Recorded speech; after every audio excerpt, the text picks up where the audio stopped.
Hello again. That cold wind that's been blowing for most of us throughout the day is easing overnight tonight, but it's still going to be a pretty cold night with a frost, certainly across much of northern Britain. As the winds fall light in places, well, that will allow a few fog patches to form as well.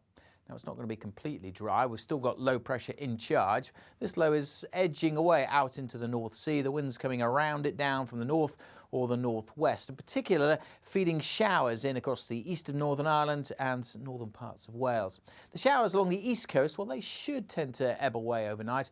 We'll keep some going in northern Scotland, where there'll be snow on hills and actually down to relatively low levels by the end of the night, so it might just turn a little icy.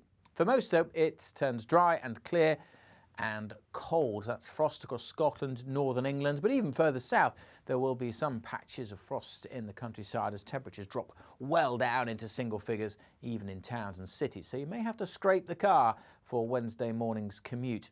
You may need to be aware of a few fog patches as well, particularly over central and southern Scotland. One or two patches elsewhere. There'll be a few showers in the morning as well for the rush hour through parts of North Wales and in and around Liverpool and Manchester. The odd shower is possible, but for most it's a sunny start, so what will by and large be a fine day, certainly across the Midlands, much of eastern England, Scotland. The showers tending to fizzle out in northwest England too. Most of Northern Ireland looking dry, but the threat of some rain in the southeast. And look at this band of heavy rain coming into Pembrokeshire, Devon and Cornwall by 3 o'clock, and ahead of that along the south coast there will be a few showers. Temperatures in the southwest, well, could get close to double digits. That's where we'll see the highest numbers, but it's not going to feel all that pleasant as that heavy rain comes in.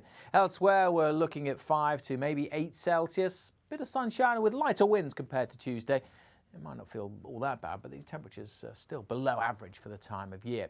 And then we have to talk about this band of rain. As it moves in through the evening, it's going to be heavy and potentially causing some problems. So there is a yellow warning in force. Could be some snow on the hills across South Wales, certainly. And that band of rain then moves in and kind of pivots and kind of sticks around. Now, there's some uncertainty about how far north, how far south it's going to be, but for some places across parts of England and Wales, Thursday looks very wet indeed, and then more showery rain comes in a line just to the north, and that potentially affecting the areas that were badly flooded at the weekend.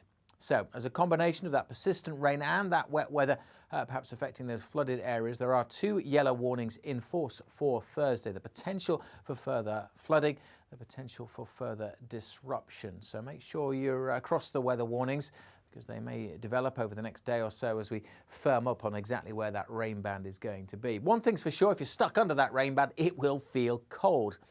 Now, for many western areas, it's a dry and a bright day on Thursday, but even with a bit of sunshine, with the winds coming in from the north or the northeast, 6, 7, 8, maybe 9 at best in the southwest, but certainly feeling cold on some of those North Sea coasts. So the cold week continues. There are those weather warnings in force.